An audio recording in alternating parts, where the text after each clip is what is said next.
नमस्कार दोस्तों, स्वागत है आप सभी को आपके अपने YouTube चैनल मैथ चॉइस 2.0 पर। दोस्तों मैं हूं आदेश कुमार। दोस्तों हम आज आप लोगों के बीच परसेंटेज का दूसरा वीडियो लेकर आ गए हैं। हाँ, अगर पहला वीडियो नहीं देखा है परसेंटेज का तो इस वीडियो के डिस्क्रिप्शन बॉक्स में उस वीडियो का लिंक दे दिया हूं, आप लोग वहां से जाकर देख सकते हैं। तो चलिए बढ़ते हैं बिना टाइम गवाए हुए प्रश्न की तरफ। पहला प्रश्न आपको स्क्रीन पे दिखाई देता होगा। पहला प्रश्न दोस्तों कह रहा है ए की आय बी की आय से 10% अधिक हो तो कह रहा है बी की आय ए की आय से कितना प्रतिशत कम है। ठीक है ना दोस्तों, प्रश्न का कहना है यदि ए की आय बी की आय से 10% अधिक हो तो इसको पहले अनुपात में लिख लेते हैं, ए अनुपात बी। ठीक है ना दोस्तों, कह रहा है ए की आय जो है बी की आय से 10% अधिक है। ठीक है ना दोस्तों, तो हम मान लीजिए हम अगर बी का आय 100% मानेंगे तो ए का आय क्या हो जाएगा, बी की आय से 10% अधिक है तो ए का आय हो जाएगा 110%। ठीक है ना दोस्तों, यानी बी की आय से ए की आय क्या है, 10% अधिक है। ठीक है ना दोस्तों, तो दोस्तों हम लोग जानते हैं कि अनुपात के मतलब बट्टा होता है, तो इसको हम पहले काट लेंगे, प्रतिशत से प्रतिशत कट गया, 1 0 से 1 0 कट गया, यानी 11:10 हुआ। 11:10 हुआ ए और बी की आय। ठीक है ना दोस्तों, फिर कह रहा है कि बी की आय ए की आय से कितने प्रतिशत कम है। कह रहा है बी की आय ए की आय से कितना प्रतिशत कम है। दोस्तों पहले इसमें देखेंगे किसके बारे में और किसके रिस्पेक्ट में पूछ रहा है, यानी बी के बारे में ए के रिस्पेक्ट में पूछ रहा है। ठीक है ना दोस्तों, तो हम देख लेंगे बी की जो आय है ए की आय से रियल में कितना कम है, तो 11 और 10 कितना का अंतर है, 1 का अंतर है। तो हम कह सकते हैं बी की आय ए की आय से 1 कम है। किससे से कम है, तो ए की आय से, तो बट्टा में ए की आय लिख देंगे, यानी बट्टा में तो 1/11 हो जाएगा। तो दोस्तों हम लोग जानते हैं, तो लास्ट में कहा ए की आय से कितना प्रतिशत कम है, प्रतिशत पूछा है। तो दोस्तों हम लोग जानते हैं कि भिन्न को प्रतिशत में बदलने के लिए 100 से नहीं 100% से गुणा करते हैं, तो हम 100% से क्या करेंगे, गुणा कर देंगे। ठीक है ना दोस्तों, तो इसको हम पहले देख लेंगे। अब तो कटेगा नहीं, तो 100 में 1 से गुणा करेंगे तो 100 होगा, अब बट्टा 11%, यानी 100/11%। लेकिन तो ऑप्शन में तो दिया नहीं है, तो इसको हम पहले पूर्णांक में तोड़ लेंगे। तो इसको पूर्णांक में तोड़ेंगे तो क्या हो जाएगा, 9.1/11% क्या होगा, आंसर होगा। तो हम कह सकते हैं कि बी की आय जो है ए की आय से 9.1/11% कम है, यानी ऑप्शन सी इस प्रश्न का सही उत्तर होगा। तो अब चलिए दूसरे प्रश्न को देखते हैं। दूसरा प्रश्न दोस्तों कह रहा है यदि ए की आय बी की आय से 20% कम हो तो बी की आय ए की आय से कितना प्रतिशत अधिक है। ठीक है ना दोस्तों, तो इसको भी पहले क्या करेंगे, हम अनुपात में लिख लेंगे, ए अनुपात बी, ए अनुपात बी। ठीक है ना दोस्तों, कह रहा है ए की आय बी की आय से 20% कम है, यानी ए की आय है जो बी की आय से 20% कम है। तो अगर बी की आय हम अगर 100% मानेंगे तो ए की आय क्या है, 20% क्या है, कम है। तो यानी 100 में से 20 घटाएंगे तो कितना बचा, 80। तो ए की आय क्या हो जाएगा, 80% होगा। ठीक है ना दोस्तों, कह रहा है ए की जो आय है बी की आय से 20% कम है, तो बी की आय अगर 100% मानेंगे तो ए का आय क्या हो जाएगा, इससे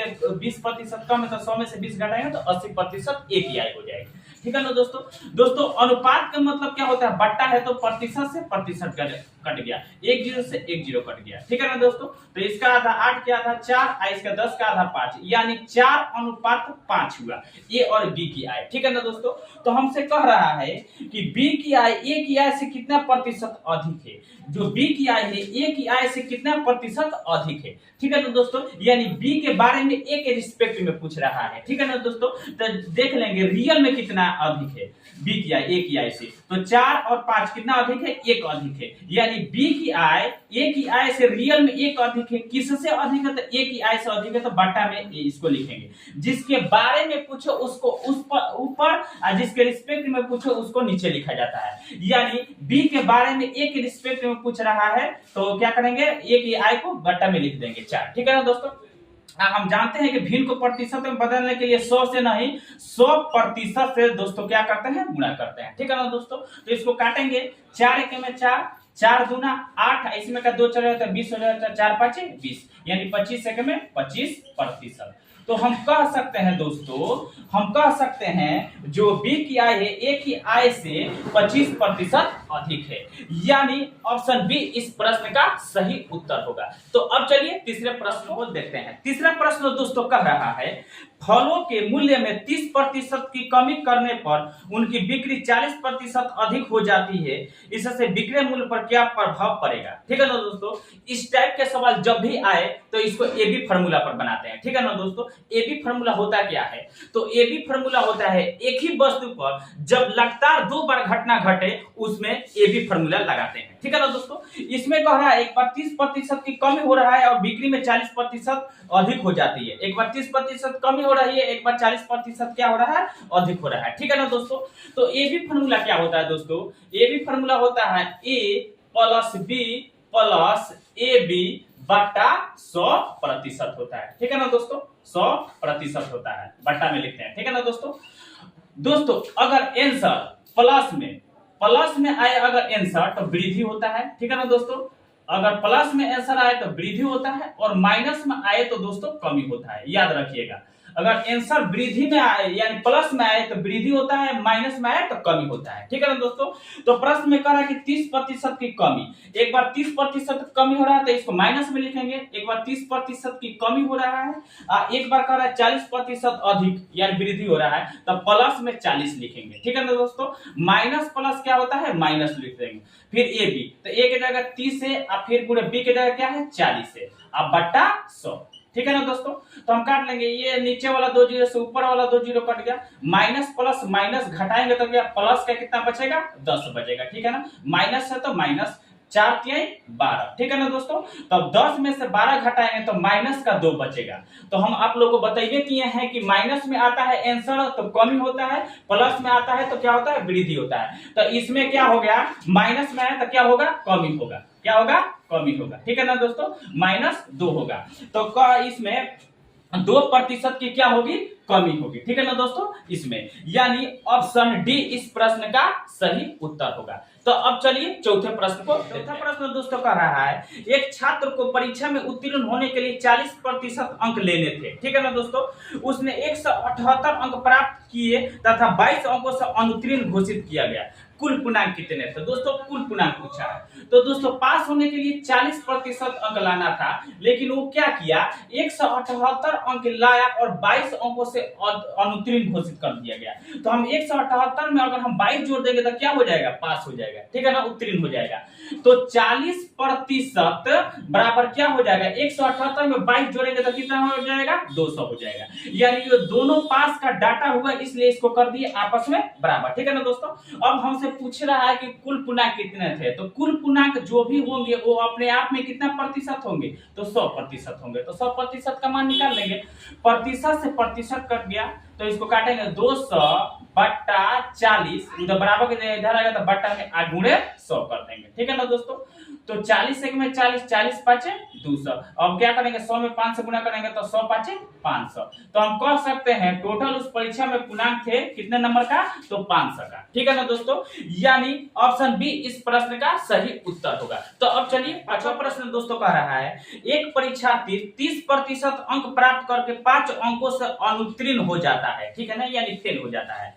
फिर कह रहा है एक अन्य विद्यार्थी 40% अंक प्राप्त करके आवश्यक न्यूनतम अंकों से 10 अंक अधिक प्राप्त करता है, तो उत्तीर्ण होने के लिए आवश्यक न्यूनतम अंक कितने हैं। ठीक है ना, उत्तीर्ण होने के लिए पूछ रहा है।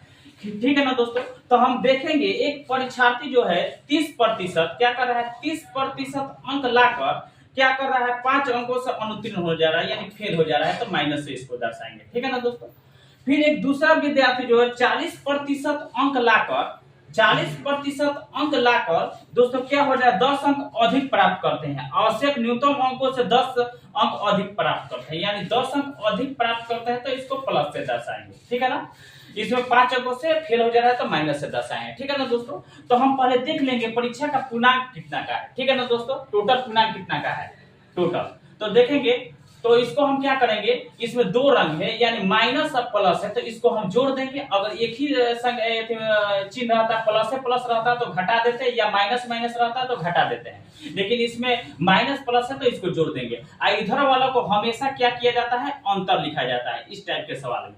30 और 40 में कितना का अंतर है, तो 10% का अंतर है, बराबर। तो इसमें प्लस माइनस है तो जोड़ देंगे, 10 को 5 को 15 को, ठीक है ना दोस्तों। यानी 10% का वैल्यू कितना हुआ, 15 हुआ, ठीक है ना दोस्तों।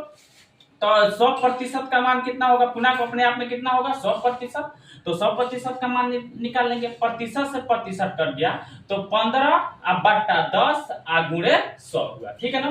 तो इसको काटेंगे 10 से में 10, 10 दहिया 100, ठीक है ना। अब गुणा कर लेंगे 15 में 10 तो 15 दहा के 150। तो हमें मालूम चल गया कि टोटल पूर्णांक परीक्षा का कितना है, 150 का, ठीक है ना। तो हमसे पूछा है उत्तीर्ण होने के लिए आवश्यक न्यूनतम अंक कितने हैं। तो दोस्तों टोटल पूर्णांक है 150 का, जिसमें कह रहा है कि 30% अंक प्राप्त करके 5 अंकों से उत्तीर्ण हो जा रहा है। यानी 150 में 150 का 30% लाकर और 5 अंकों से उत्तीर्ण हो जा रहा है, तो 5 जोड़ देंगे तो क्या हो जाएगा, पास हो जाएगा, यानी न्यूनतम अंक निकल जाएगा, ठीक है ना दोस्तों। तो 150 का 30% कितना होगा, 30% के मतलब बट्टा में 100 होता है प्लस 5, ठीक है ना दोस्तों। 1 0 से 1 0 कट गया, 1 0 से 1 0 कट गया, 15 तिया 45 प्लस 5 जोड़ेंगे तो 50 हो जाएगा, यानी 50 होगा, ठीक है ना दोस्तों। तो उत्तीर्ण होने के लिए आवश्यक न्यूनतम अंक कितने होना चाहिए, तो 50, ठीक है ना। यानी ऑप्शन ए इस प्रश्न का सही उत्तर होगा। तो ऐसा ही वीडियो देखने के लिए धन्यवाद। मेरे चैनल को सब्सक्राइब और वीडियो को शेयर जरूर कीजिए।